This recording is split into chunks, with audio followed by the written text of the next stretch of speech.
It's scary, mind-blowing, confusing, and it's like, here I am fighting for my life. 3 months ago, actually my last day of working here in the shipyard was March the 31st. I woke up April the 1st on a Wednesday morning telling my wife I felt tired. And she said, well, you've been working a lot of overtime. Maybe you need to get some rest. And I said, okay. So I stayed home, called in for vacation. And the next day, Thursday, April the 2nd, it was no better. I was already feeling achy. Throat was a little scratchy. And I, being the person that I am, I didn't want to cause anyone to get sick. So I stayed home. Then I said, well, I'm not going to go to work on Friday. I'll just go back on Monday. So little did I know, Saturday, my temperature went up. So my wife started giving me ibuprofen to make it come down or where it's manageable. Apparently that didn't help. So later on, it went up, spiked up to 103.2. So then she called the doctors on call for the weekend. And they said, well, keep giving him the ibuprofen. And if he get any worse, take him to the emergency room. So I made it through the weekend. And Monday morning, April the 6th, I had a doctor's appointment. So when I pulled up, I had to call them. And they said, well, you in the lot? I said, yes. They said, do you have a mask? I said, I do. So they come out with their shield on, their mask on. They have on their gloves and a robe or a cape or whatever. And they said, well, roll your window down, open your door, and just turn around like you're going to get out, but don't get out. So they took a swab and they swabbed my throat. And they said, well, put the mask back on, go back home. Do not go back to work until you hear from us in 3 to 4 days. So I went back home. I'm kind of worried. So Friday, April the 10th is when everything happened. I received a phone call from my doctor around 9:37. And she said, Mr. Ferebee, how you feeling? I said, well, not that good.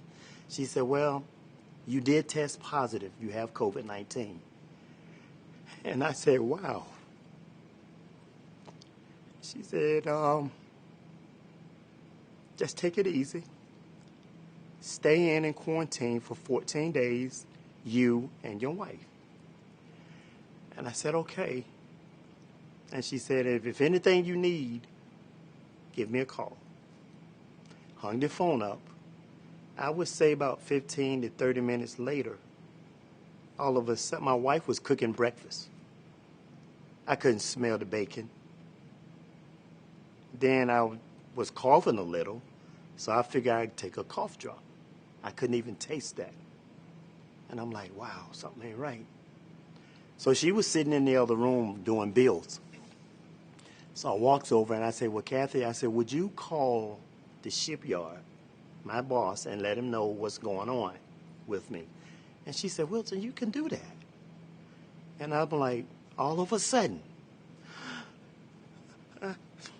can you call my boss for me? Couldn't breathe. My taste, smell, and breathing. It was just like this. So I said, well, I'll do it later. So I walked across the room back to my bedroom, sat in my recliner, trying to get myself together. But it got worse. So finally she got up and she came over and she said, well, how you feeling? I said, I can't breathe. Then I was in the floor. That made her nervous. She said, should I call 911 now? I said, no, I'm going to try to get myself together. And then it didn't get any better. So she said, I'm calling. So she called 911. When the dispatcher got on the phone, she explained what was going on, that I had COVID-19. She said, okay. So they sent their ambulance or rescue squad to my house. And she said, what is he doing now? She said, well, he's on the floor, and he has brown eyes, but I only see the white. She said, we're losing him. Tap him on his hand and talk to him. And she, matter of fact, put me on the speaker. I can talk to him. Mr. Ferebee, she said. I wasn't responsive. And she said, Mr. Ferebee, stay with us. I can hear the siren in the background. They're close. So finally they came. My wife opened the door and let them come in. I'm in the floor like, can't breathe. I'm frightened. So they tried to give me tubes to go up my nose, and they went up, came out this side, and they pulled it out. Then they stuck it in again, and it came in my throat, and it was choking me. So they took it out again. My heart started beating crazy. And they said, well, we got to get him to the truck. So they took me down the steps. But once I got outside, they worked on me in the back of that ambulance for 30 minutes. Wow. First of all, they was trying to get blood, and they couldn't find the veins, because if you don't have oxygen to your blood, the veins will collapse. So they said, this is not good. I'm hearing this, and I'm like, none of this sounds good. So they tried both arms. They couldn't get no blood. They couldn't get me to breathe properly. And I said, well, you know what? I'm not going to make it. So I said, well, God, I know I'm saved. You did that 29 years ago. But if I've done anybody wrong, please forgive me. I don't want to die like this. But if I got to, I'm ready. Then the rescue worker said, well, we got one other place we could go. But we got to be extremely careful, because if we puncture it, he'll bleed out, and we won't get him to the hospital in time. It's a main artery in your neck that supplies our body. And he was just touching and feeling. He said, right there. And they pushed it in, and he hit it. He said, take him to the hospital now. So upon arriving to the hospital, Centera Careplex in Hampton, they took me in. They worked on me in ICU from 12:15 to around 3:35. So they all had to incubate me because I couldn't breathe, and they can't put that ventilator in you with you conscious. So I was there for 3 days with the ventilator. And the fourth day, they said, well, we're going to see if he can breathe on his own. And they took the ventilator out, and they had to put it back because I couldn't breathe. But the doctors told me, they said, Mr. Ferebee, we've done all that we can do. The rest is up to God. So within my inner being, I prayed because I couldn't talk. I said, Lord, help me. And then I heard a voice say, breathe now. And I felt my lungs expanding. And they said, wow, did you see that? That's a miracle. And they took the ventilator off of me. They said, we're going to try him for 30 minutes and see if it gets better.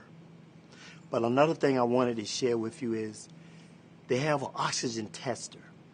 And when you go to your doctor, they put it on your finger to see what your oxygen level is. And it's supposed to be between 90 and 99. Mine had got down to 70.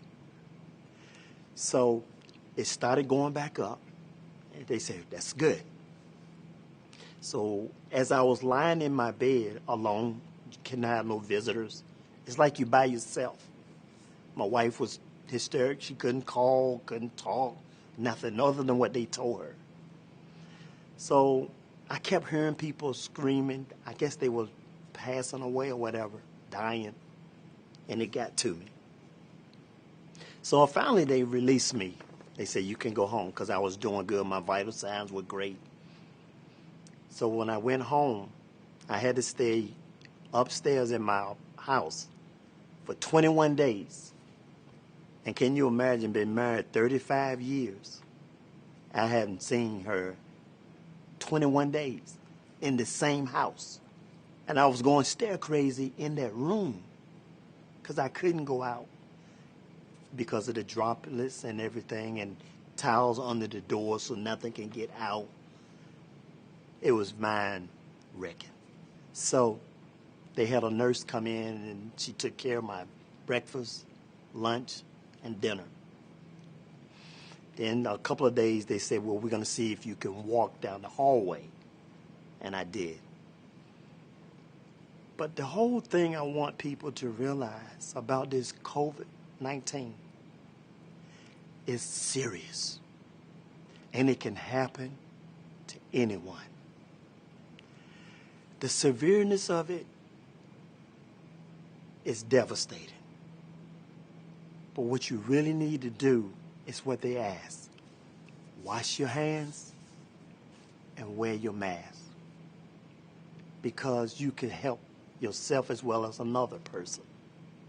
But I want you to picture this. A little kid, 2, 3, 4 to 5 to 6 years old. And you come home because you didn't want to wear your mask. And they get COVID-19. Can you imagine a child that's 2 or 3 years old can't breathe? And let's say they don't make it. For the rest of your life, you're going to beat yourself up. Because all I had to do was wear my mask. And I didn't do it. You need to take it serious. From me, I can use myself as an example. I've never been sick in my 60-year-old life. I've never had the flu. I've never had chicken pox. But all of a sudden, I'm just as healthy as you can go. And they attack my body. So you have to look at the realness of it. Yes, you hear about it on the news and you see it. But it's real. Especially when it happened to someone that you know. When you hear about other places, other cities, that's one thing. But it's someone that's going to look at this video and they're going to recognize me. I worked with that guy. And you will know that it can happen to anyone, no matter your age, how young, how old.